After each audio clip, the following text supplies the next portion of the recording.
Douglas Rushkoff once wrote, "When human beings acquire language, we learn not just how to listen, but how to speak. When we gain literacy, we learn not just how to read, but how to write. And as we move to an increasingly digital reality, we must learn not just how to use programs, but how to make them. In the emerging, highly programmed landscape ahead, you will either create the software or you will be the software. Really, it's that simple. Program or be programmed. Choose the former and you gain access to the control panel of civilization. Choose the latter and it could be the last real choice you ever make."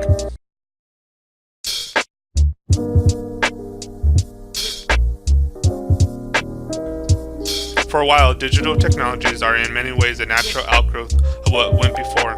They are also remarkably different. Computers and networks are more than mere tools. They are like living things themselves. Unlike a rake or a pen or even a jackhammer, a digital technology is programmed. This means it comes with instructions not just for its use, but for itself. And as such, technologies come to characterize the future of the way we live and work. The people programming them take on an increasingly important role in shaping our world and how it works. After that, it's the digital technologies themselves that will be shaping our world, both with or without our explicit cooperation.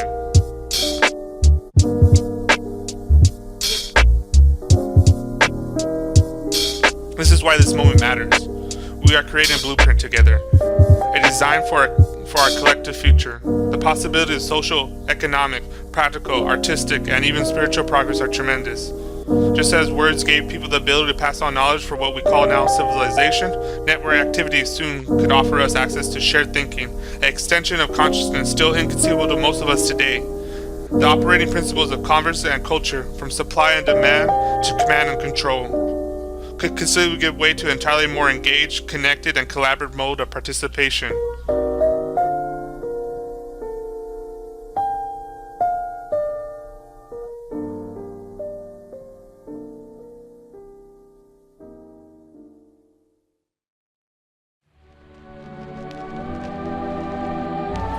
You have entered the infinite Imaginarium. So when we were talking about this show and kind of coming up with ideas or whatever, even when you made your post about transcending the digital age, and lately I've been thinking a lot about the problem with language and communicating and the news story and perception and all this kind of stuff. For me, what I think communicates what I think about moving forward to the future and where I see things going, it's more like evolving the digital age. Douglas Rushkoff talks about digital humanism.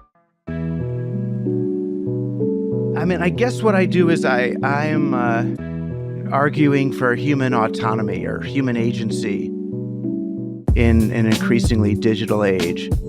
And I guess what brought me here was originally I was a theater director, and I got fed up with narrative, really, especially these closed-ended, predictable, what felt like almost propagandistic narrative of most theater. And the internet came around, and I saw chances for participation and interactivity and, sort of the pre-open source participatory narrative that we could rewrite the human story and print our own money and make our own meaning.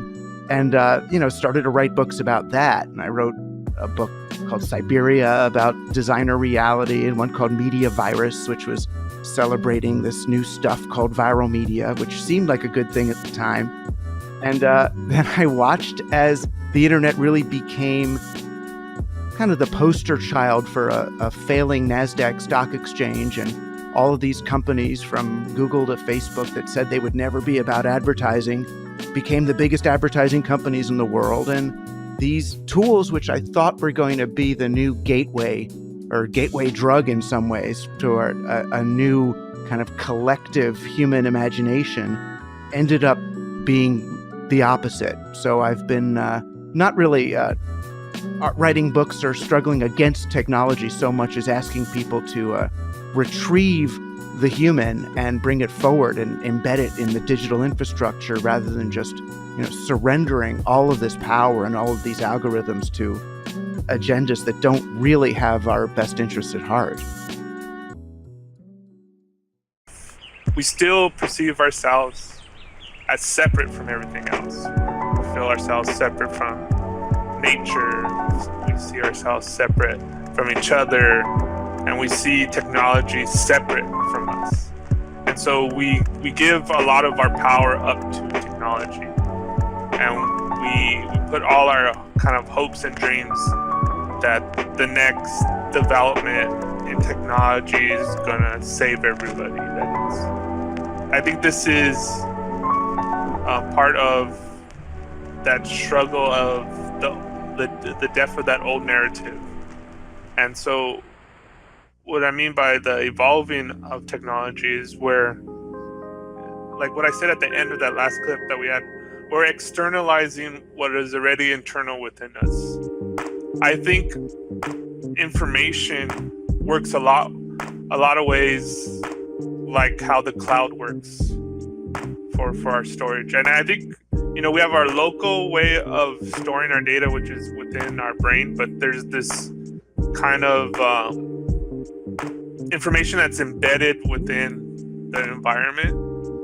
And there's different phrases and words for this, archetypes, even the collective unconscious. Rupert Sheldrake has morphogenetic resonance. It kind of reminds, and this is where what I've been seeing with technology, and there's this clip that I put up in the Infinite Imaginarium, and what it is I think they call it manifesting the Metaverse, and meaning that all this data that we have in here is going to be accessible for all of us to kind of use, and using like VR and other developments in technology. So whatever you have internalized in your own little imagination, that you manifest it outside. I've been watching that show, Black Mirror, and there's this one episode, I forgot what it's called, but anyways, he signs up to a VR place for a game. And it's funny because when I was watching that, but when he was doing that, I was like, oh, he's just taking a psychedelic trip. And in a sense, taking mushrooms or ayahuasca or whatever is kind of a technology. Already does that without this actual other layer to it. Where, let's say, I think the false narrative of saying that, oh, psychedelics are hallucinations with the intention that they're fake or false, or even saying your dreams are fake or false, or dreaming is fake and false. That's not the whole truth of it. There's your internal, and more we're already doing that without, like, we're struggling to manifest what's inside. And I don't even think we have even honestly said that what is it that's our inner truth or our inner being. And this is part of the crisis. So anyways, so what I was when I was watching that episode, I was like, oh man, he doesn't need to make an implant. Like, he could just do it by taking psychedelics. But at the same time, I don't like how some people naturally have a bias against psychedelics and say, oh, that's just a drug. The same thing might be true about the VR, in the sense that it's probably not all, like, thinking that technology is separate from us and thinking that plants are separate from us. We are an expression of nature itself, and technology is an expression of us. So there's no division, really. Technology is a part of us, and we're a part of nature, so technology is nature. But the problem is that all the time that we're designing this technology, for the most part, is with the preconceived notion that it's separate. So we have we have this false design of technology, of it being separate, instead of modeling it. Like, we're doing it without even realizing that the internet is kind of modeling the human brain. That the more that we learn about, let's say, the human brain, the more we're going to learn about technology. The more we learn about the biology, the more we will learn how to design our technology to better suit us, or to better help us to do whatever we want to do.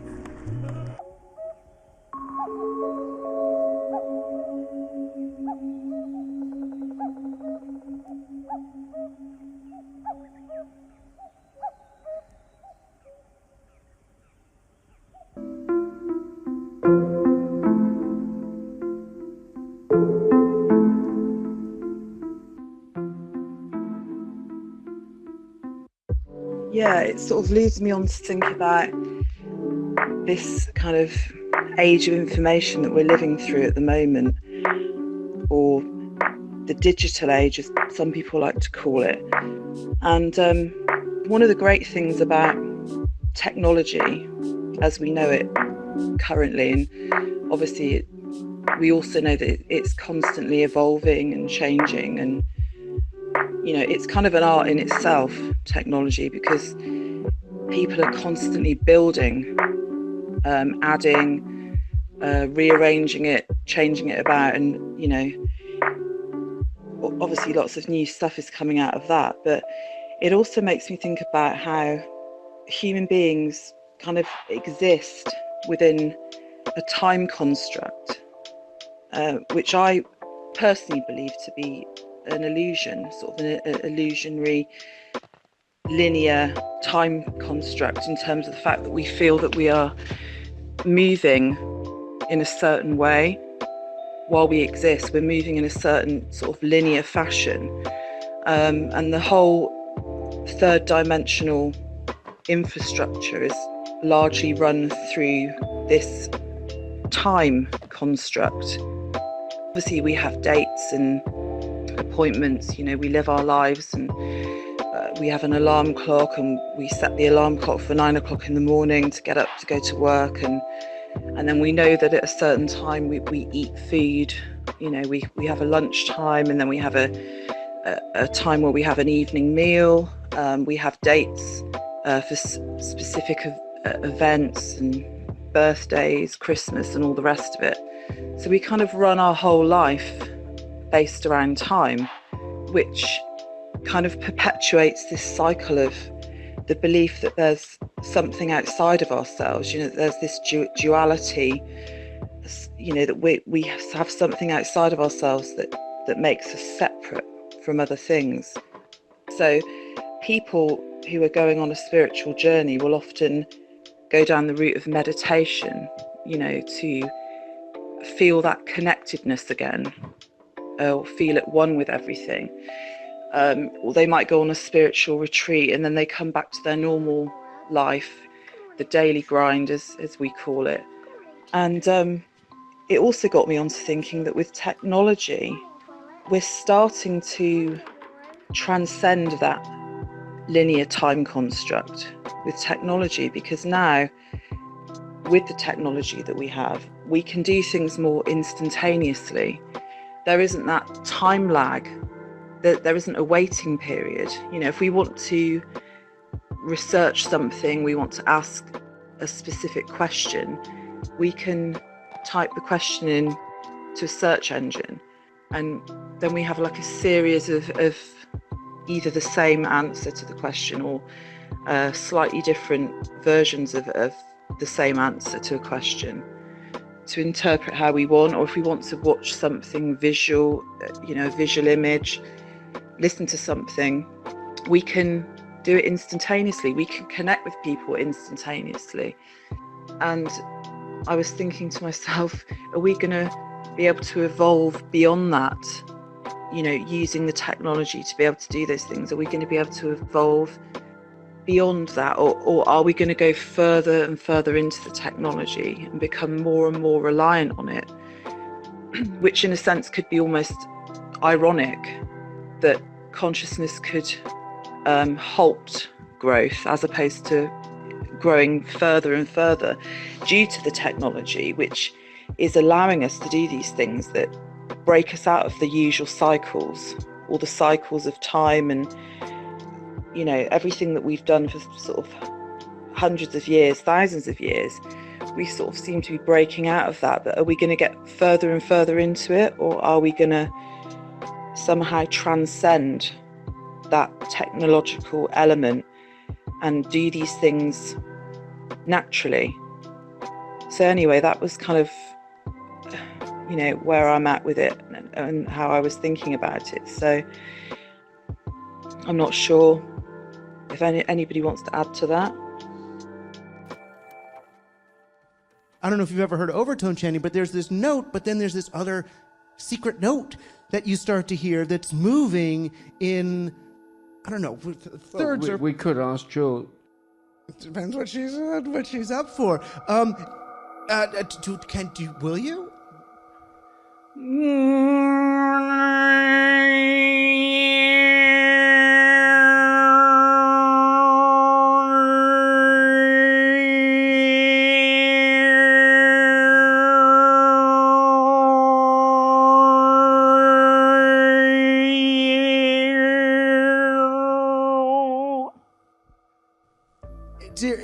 I'm sure you've had to do this before, so I don't even feel that bad asking.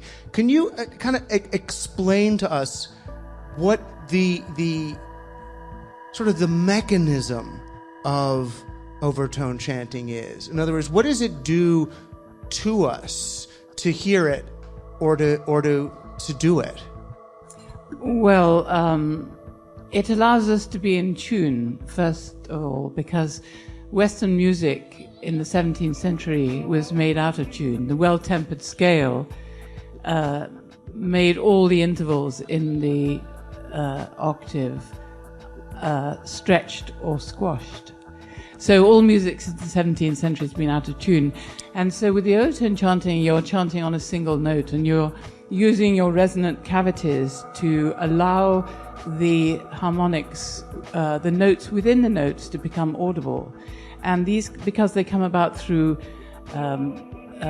resonance, they can only be in tune. So the sounds that you're making are in tune, which means that your sound in mind and body, you're not highly strung, you're in tune. And you're not only internally coherent, but you're in tune with nature, you're in tune with everybody else, and you're hearing the sounds of your own geometry being made audible. So that's one thing.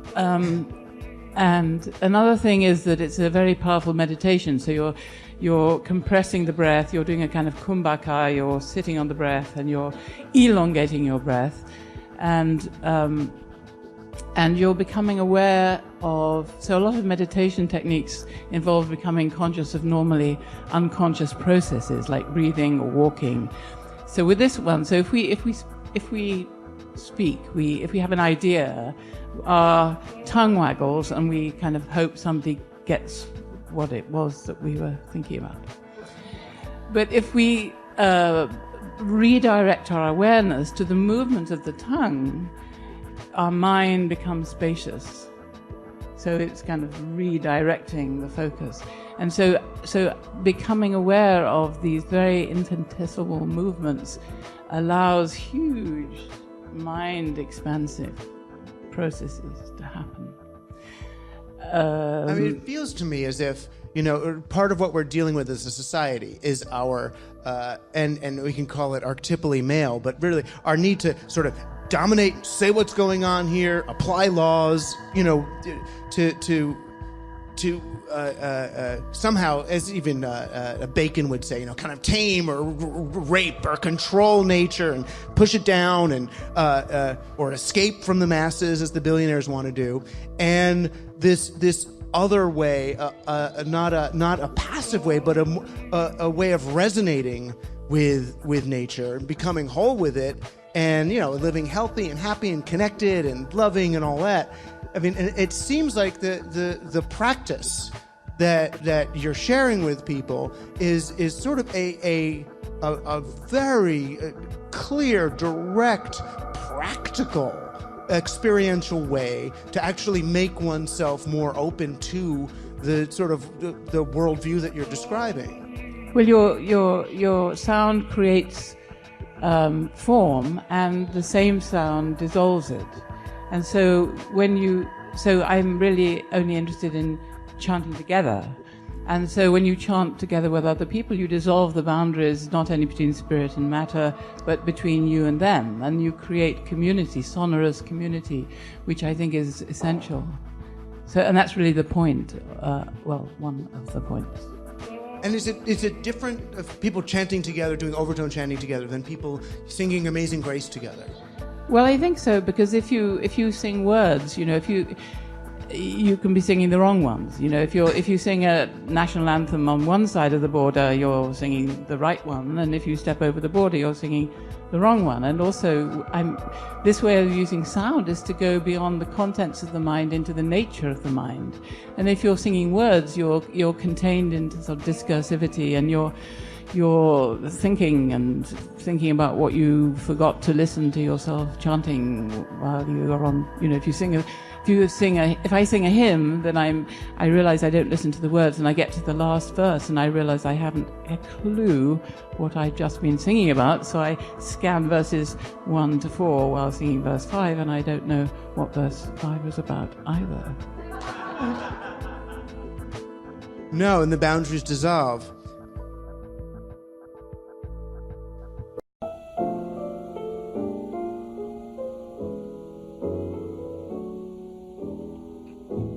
I watched that new movie, it's called Arrival, but actually I read the short story. And in the short story, the aliens have this kind of visual writing, and they don't think their language is not linear, and so it's more relative. When the ancestors of the humans and the heptapods first acquired the spark of consciousness, they both perceived the same physical world, but they phrased their perception differently. The worldviews that ultimately arose were the end results of that divergence. Humans had developed a sequential mode of awareness, while the heptapods developed a simultaneous mode of awareness. We experience events in a order and perceive their relationship as cause and effect. They experience all events at once and perceive a purpose underlining them all, and minimizing and maximizing purpose. Looking at a sentence like this one, I understood why the heptapods had evolved a semilographic written system like heptapod B.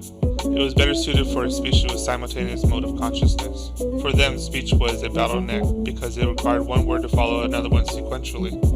With writing, on the other hand, every mark on the page was visible simultaneously. Why construct writing with a globular graphic straitjacket, demanding that it be just as sequential as speech? It would never occur to them. The semilographic writing actually took advantage of the page's two-dimensionality. Instead of doling out morphemes one at a time, it offered a time page full of them all at once.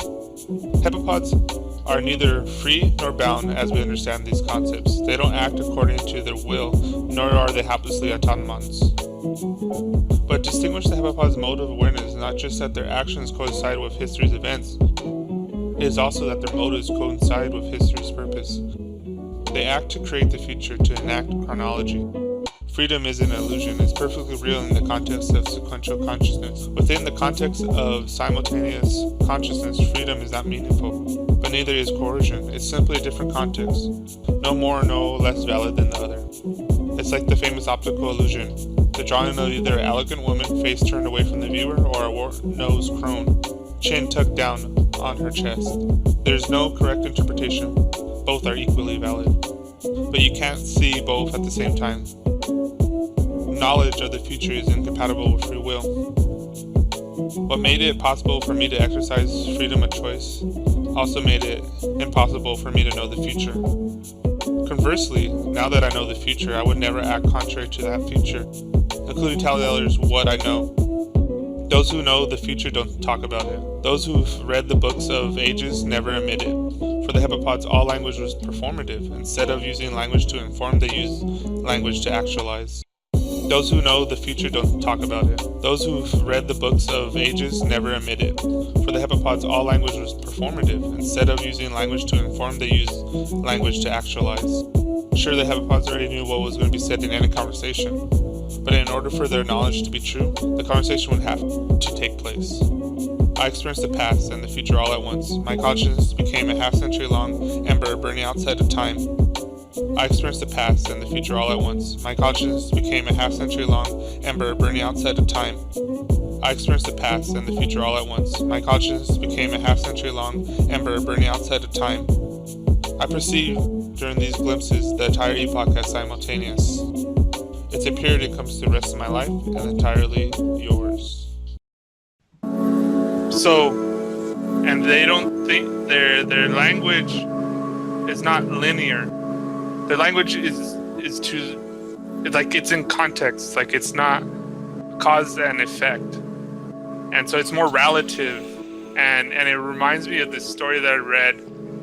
It's actually two parts. One was the actual pyramid of fire, the Aztec Codex, and then they had a second part because the guy that found it was a poet, and in it he writes this short story, and I think it's basically his experience with trying to understand the Codex. So, just really briefly, how they used to do the hieroglyphs, or how they would read the Codex. The shaman would do a ceremony and either ingest a little something or whatever, they get into this meditative state, and it's with whatever in that time and in that context, that's what the message of it will read. And this is kind of also too how the I Ching is. When you go to the Book of Change, if you read the modern interpretations of it or the translations of it, they kind of have this setup where they say kind of about chaos theory, which we think as random or chaos is not really random or chaos. There's this underlining chaotic order and beauty and elegance to everything.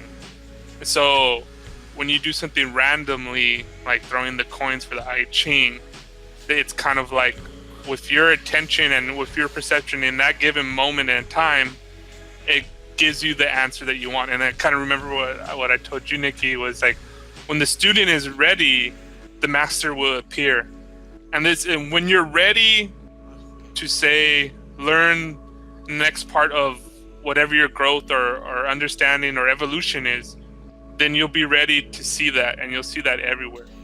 I used to have this experiences where I will get like some weird symbol in my dream, and then it'll correspond to something that played out that day. For instance, I was at probably my fourth year in college. I was actually kind of like ditching school and reading books in the library because I was finding class boring.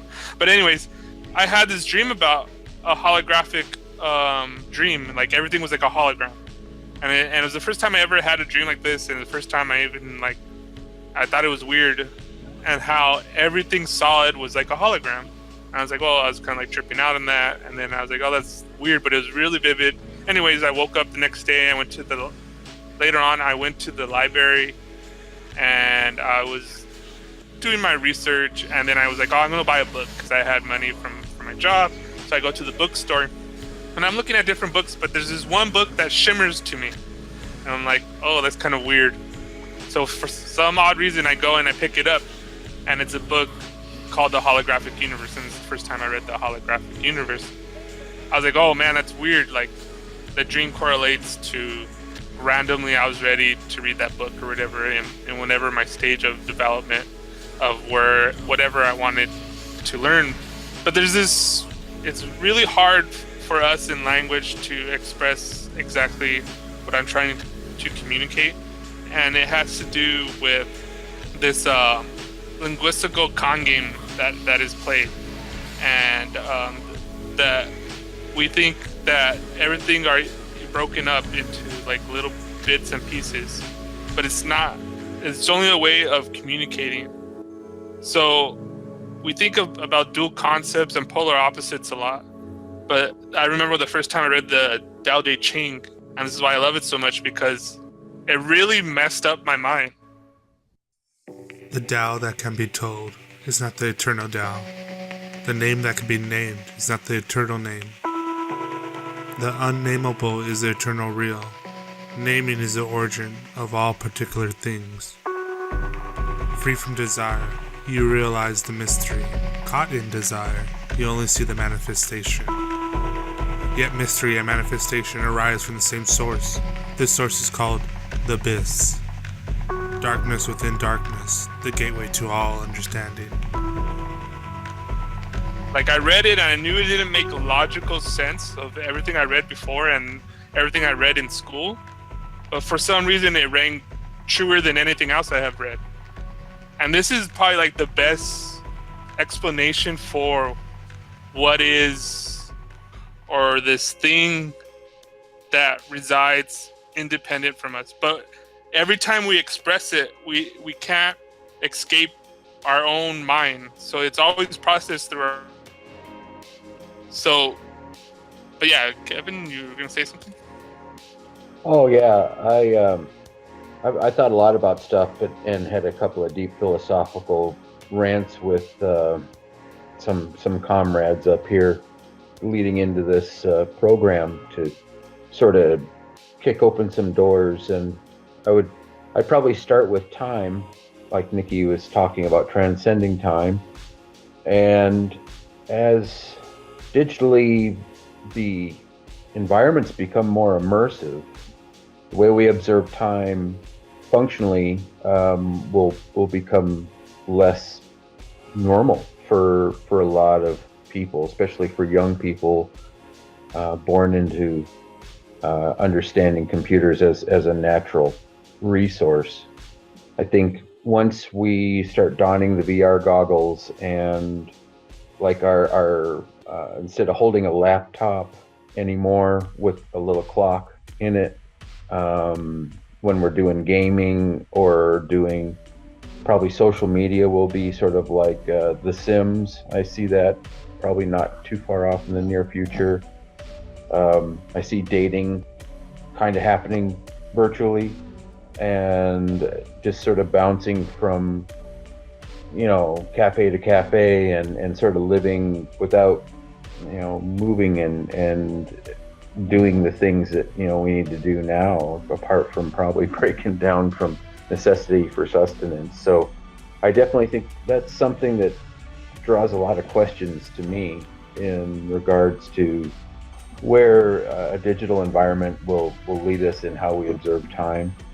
I definitely think, additionally, sort of one of the other topics that came up in discussion was we're, Nikki and you and I, Dan, are kind of on the cusp of two realities where we actually witnessed the internet and information become sort of omnipresent, where as opposed to having to go to school to ascertain knowledge from books, stored in your head so that it was there for you to put it forward into discussion, or now it's not a necessity. So it's kind of like tapping into the Akashic field, where if you want to know something, you have a search, and then you're able to regurgitate what the response was that you were searching for. So it kind of, when we're talking about transcending the digital age, we kind of push past reason. We kind of push past introspective feelings about the information and how we feel it applies to our observance of time and society and those types of things. So I think this is something that has to be contended with young people who are coming into this world, born after, say, 2000, that have always only known connectivity, have always only known instant access to information. I don't think that they probably go to school and worry about, knowing the mathematics tables. Like, you think about drawing the alphabet things that when I went to school, you started with 1 + 1 = 2, those types of things, they become irrelevant. So all of a sudden, I think it takes humanity and makes it more of a theoretical within purpose existence, which to some extent kind of leads us to where this transdimensional thinking happens, because we no longer flow within these structures. Administration and the things that we work ourselves into are definitely still part of where our classical training is now, but I think like all of the educational systems slowly lose relevance because the things that you're being trained are outdated. First of all, like if you took most textbooks in the modern day, by the time the person's through with the class, through getting their education, the information becomes outdated that quickly. So I think that it evolves our learning pretty rigidly. And the main point, the final main point about transcending the digital age is, to me, is to form a healthy human that's sensitive and grounded takes a community of different people with a common goal to provide a nurture environment that leads people to an innocent curiosity to discover the world around them and themselves.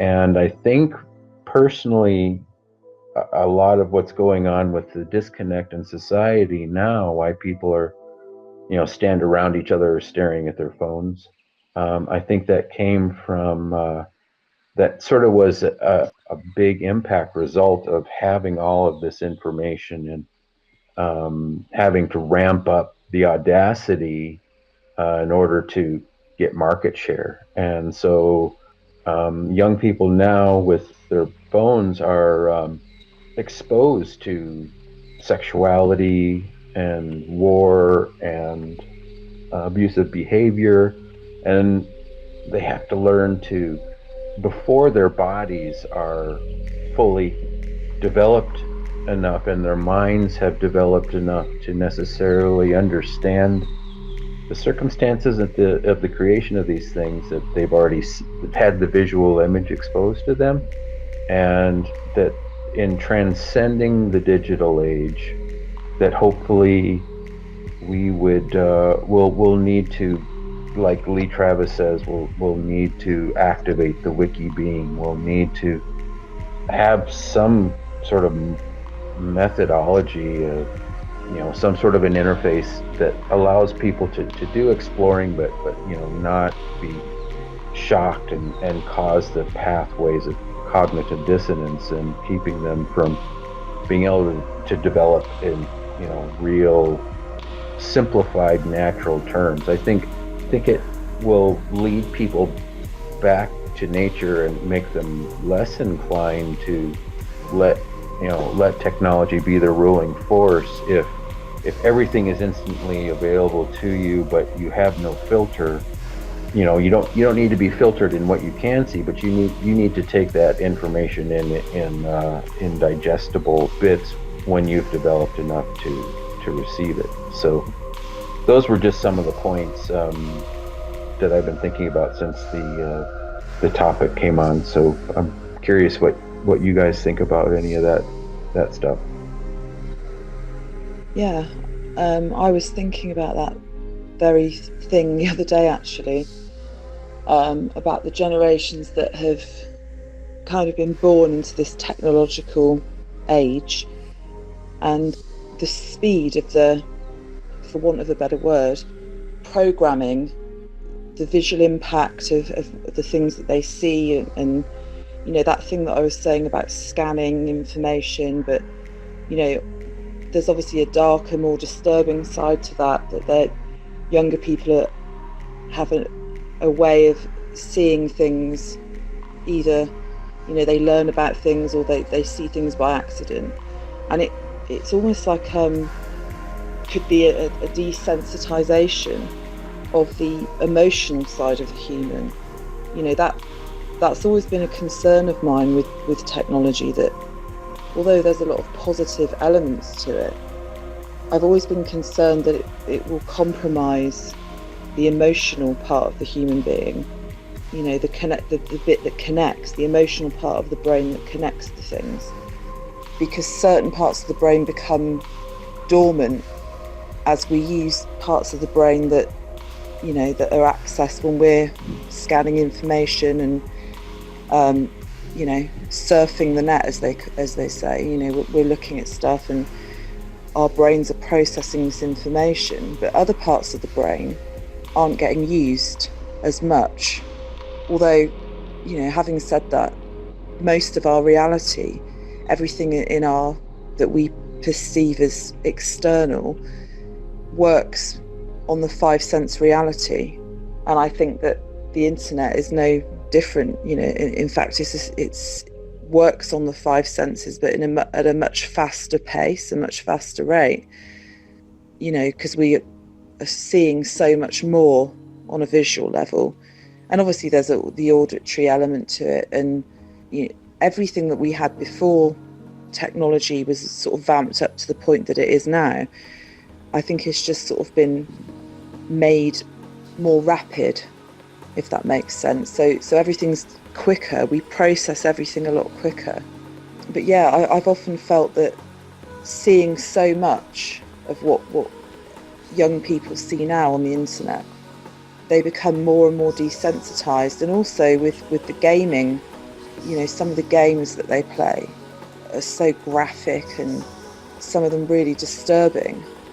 You know, a lot of the kind of the war battle games and all the rest of it, and you know, you're going around blowing things to bits and killing things, and obviously the visual images of those things are getting more and more real.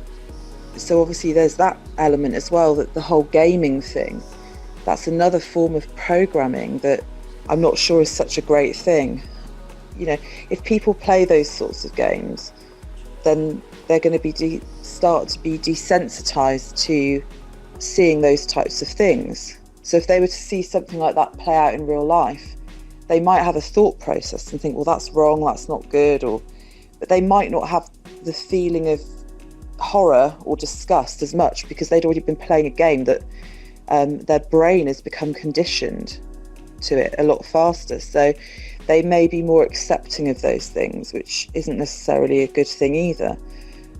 I mean, it's like everything, there's always, you know, two polar opposites to every argument. You know, I'm sure there could be people that would come up with an argument that would say, well, actually, it could be quite a good thing in a situation where they had to, you know, the fight or flight response situation, if they had to sort of act in a very non-emotional mode about something, which would actually save their life. Maybe that conditioning could come in handy in that respect. Maybe that conditioning could be a good thing if they needed to have no emotion in a situation, and the fact that they didn't let their emotion get involved in a situation, they were able to save their life. They were able to act very quickly without thinking about something or letting the emotions hinder their speedy decision-making process.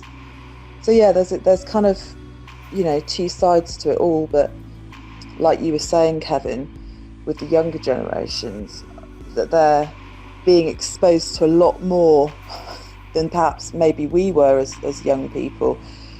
You know, that they have a tool where they can access this information or access certain things or see certain things. You know, the whole thing on Facebook and social media and sharing things. I mean, my elder daughter, she said, oh, so-and-so sent me this really disturbing thing. She showed it to me and she was kind of like, I was under the impression it was going to be something kind of funny, but it was actually this really disturbing thing about this person being set on fire. And she said, oh, my friend sent me this, it's a bit weird, a bit vile, isn't it?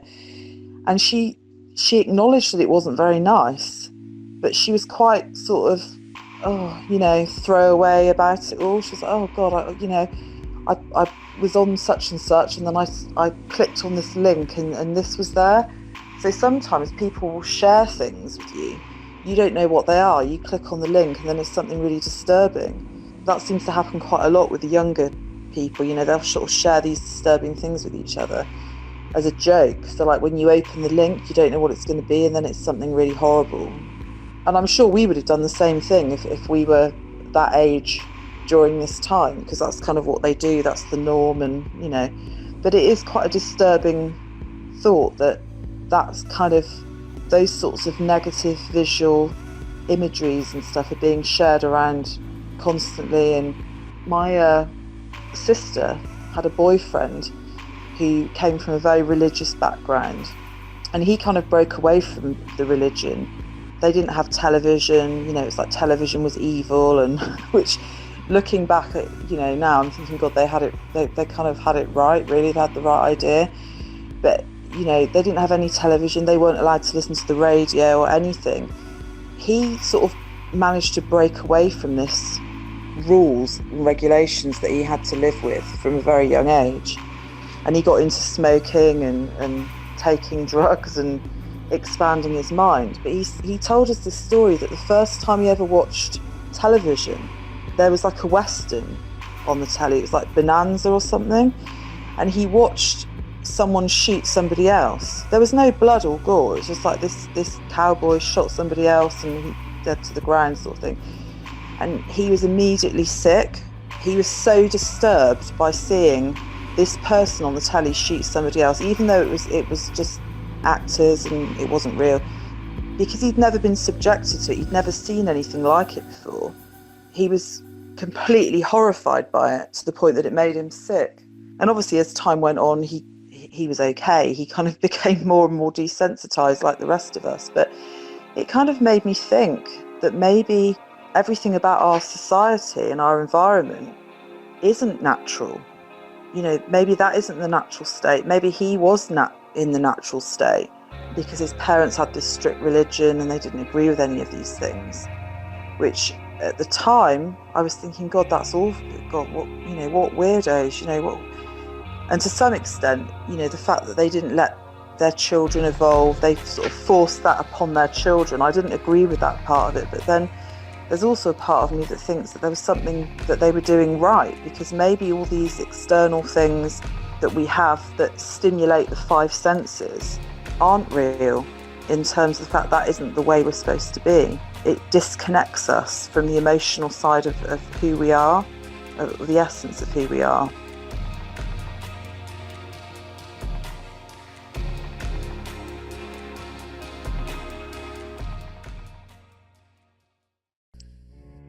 It's not that the TV or the technology and all this kind of stuff is disconnecting us from who we really are. I think we were already disconnected from who we are, or our inner selves. It's why the majority of the manifestation of, let's say, the new media is in this disconnect.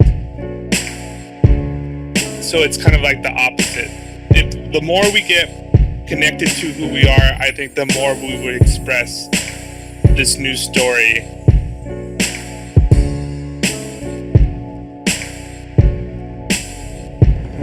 Love is the felt experience of connection to another being. The economist says, more for you is less for me. But the lover knows, more for you is more for me too. If you love someone, their happiness is your happiness. Their pain is your pain. Your sense of self expands to include the other being. This shift in consciousness is universal in everybody, from the 99% to the 1%. How do we change the world? We change the story. The new story of abundance and love and connection means the more you're empowered, the more I become empowered. And we grow with that. Where I find hope in are these news stories. So right now, majority of the technology is used as escapism right now. Is used exactly how you guys were stating it.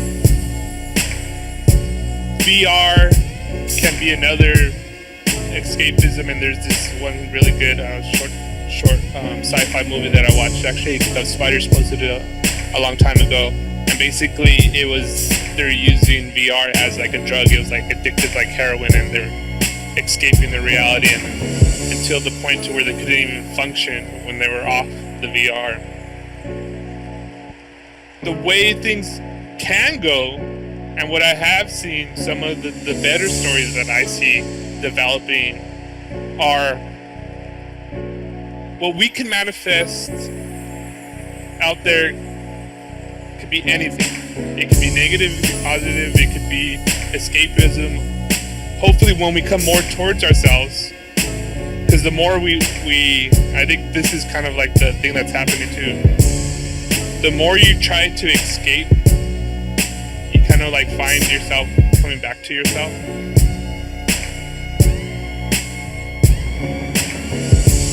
We can't live without art, for it's the most important dimension of creating change, essential to the imagining and new radical possibilities of our future. The present convergence of crisis in money, energy, education, health, water, soil, climate, politics, the environment, and more is a birth crisis, expelling us from the old into the new.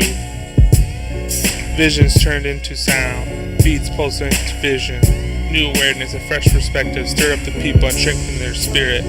Take code energetically, dance to the songs of eternity, stomp to the pulse of the universe, sing to the ocean of infinity. Love is the felt experience of connection with another being.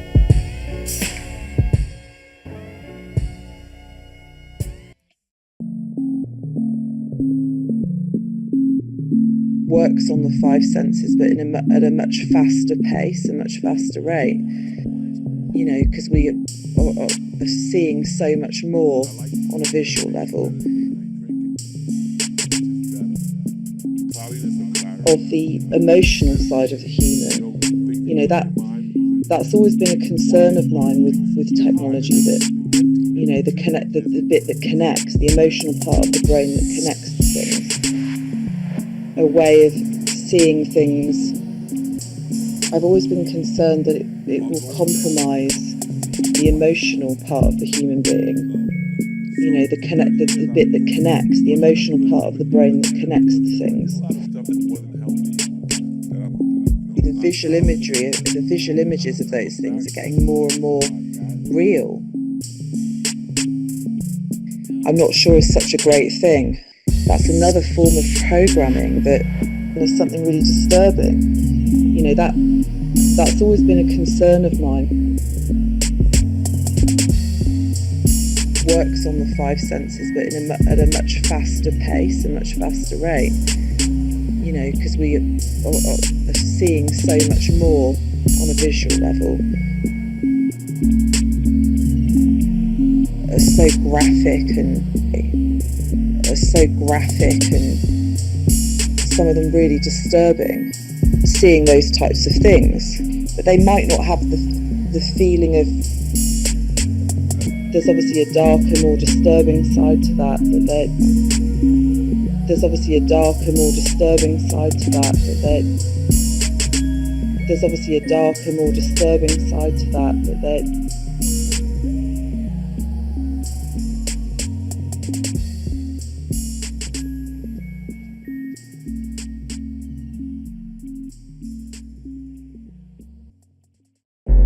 Societally now, any developing thought form is first assessed for its functionality in militarization, for how can it be used as either weaponized or used as a matter of defense or getting the upper hand on information, and then immediately thereafter it's realm of intellectual property, and so it's commodified and turned into, you know, what can we get for it? Like you were saying, Daniel, it's not. There's no common good.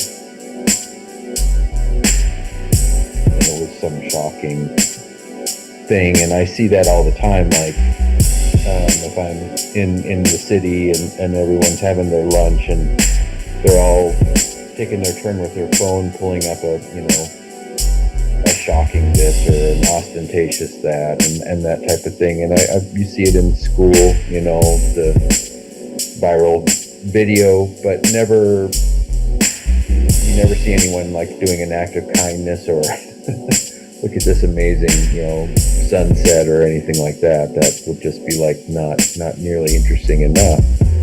But it kind of makes me wonder, as people, if we're transcending the digital age and we're seeing, the wild places are down to 20% on the earth, like we kind of talked about before, when will that shift sort of take place where, like you say, Dan, the technological aspect of the creative process, when we tap into our imagination and we create purely from going into the Akashic field and drawing out, I firmly believe humans just regurgitate. I don't, people are so full of themselves to think that they create thoughts. I firmly believe humans just regurgitate. I don't, people are so full of themselves to think that they create thoughts.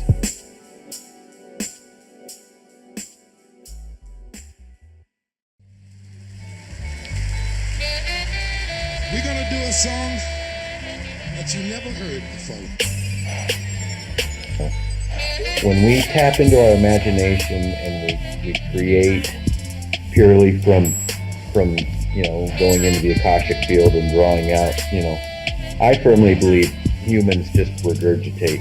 I don't, people are so full of themselves to think that they create thoughts.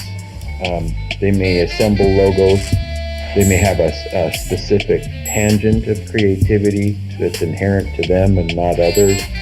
But my take on the human condition is that you're only pulling pieces out, and your ability to find, like you said, Dan, that quiet space within you to have these things populate in your mind. When we tap into our imagination and we create, is really the magic. That's the magic of the human condition. I believe we're here to learn humility and to understand abundance. Information at our fingertips, but we're not necessarily using it. This is what's happening right now. We're so specialized educational system that they have specialties, and they view art is something that you just do in art class. Being creative is something you do as an artistic skill. But art, critical value is to develop learners that are creative, curious, and develop ideas and play and have fun with it. Shifting the perspective, like I said, my mind has changed a lot with certain experiences and certain things that I read. And even consciously, I have tried to do that. But being comfortable in this ambiguity of having this relative perspective where you are in that given moment in time and when you experience the art piece. Like what it means to you one day might not mean the same thing the next day. And it's fine with that. You don't have to always say that this is what it is and this is what it always is going to be. To be able to generate ideas, new ideas, and also be critical and say what ideas are productive or not productive. We all are going to have to do with the more technology comes in, because they're going to start doing the specialty tasks for us. We're making connections between science, art, sociology, psychology, and I'm blending the specialties together and having the more abstract view of things. And this is where we need to get our minds at, because right now, we already have the technology to transform the world. We are just short on visions of that. We're short of people seeing the big picture and being able to make the abstract connections of this mosaic of ideas that are out there.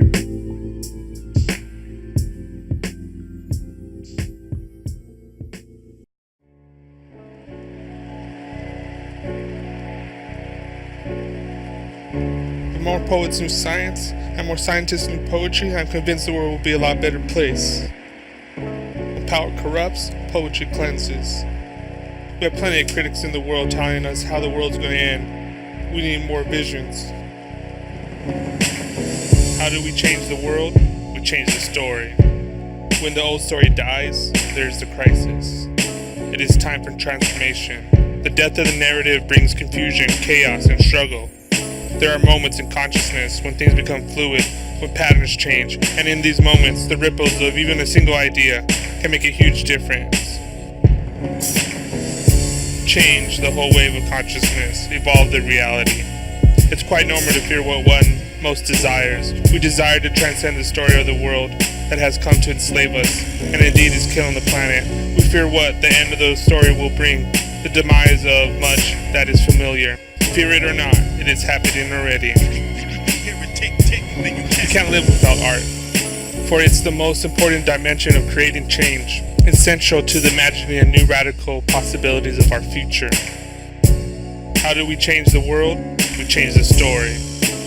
Your sense of self expands to include the other beings. The shift in consciousness is universal in everybody, from the 99% to the 1%. We have plenty of critics in the world telling us how the world is going to end. The world needs more visions. The present convergence of crisis in money, energy, education, health, water, soil, climate, politics, the environment, and more is a birth crisis, expelling us from the old into the new. Visions turned into sound, beats pulsing into vision. New awareness and fresh perspective stir up the people and strengthen their spirit. In the midst of flurry, clarity. In the midst of storm, calm. Take hold energetically. Dance to the songs of eternity. Stomp to the pulse of the universe. Sing to the ocean of infinity. Dreams leak into reality. Reality leaks into dreams.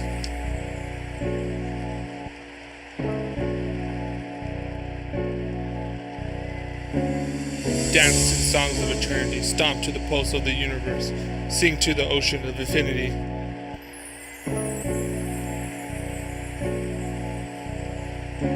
Driven by the creativity inherent in all living systems, the planetary web of life expands through mutations, gene trading, symbiosis, producing forms of life, ever increasing in complexity and diversity. In the midst of flurry, clarity, in the midst of storm, calm, in the midst of divided interest, certainty, in the many roads, asserted choice. What a caterpillar calls the end of the world, the master calls a butterfly. Cultural revolutions always inevitably precede political revolutions. Artists are inspired cultural messengers of who channel the zeitgeist, bringing forth the soul and the spirit of the social change movement. These visionaries, change makers, inspire us. They crystallize a vision and lift up our hearts.